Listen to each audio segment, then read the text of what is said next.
Good day, good day, good day, good day. May bago tayong unit dito ngayon. Ito, elegante. Napaka-elegante tignan. Tignan nyo naman po yan.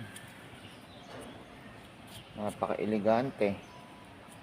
Elegante ako ng elegante. Hindi ko rin ibig sabihin ng elegante. Basta maganda sa tignan. Yun na yun.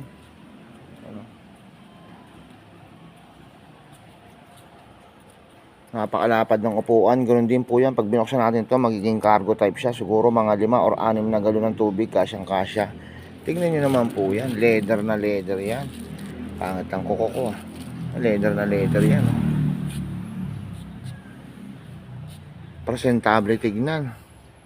Ito hindi masyadong dikit. Yung iba kasing unit, pag umpo mo rito, nakadikit na yung tuhod mo sa unahan niya. Pero ito, ang lawak po. Tapos ito may basket tayo sa likod yan, kitang kita.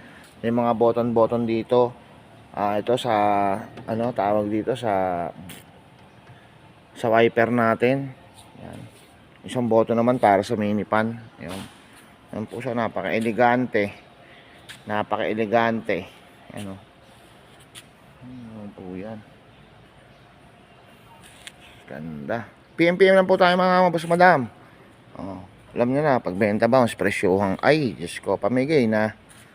Pamigay na to. Thank you very many. Hope to see lately. Benta bounce nga pala, Brake 8. Siyempre, suot natin tong t-shirt natin. Tsaka yung cap. Bra! Love you all.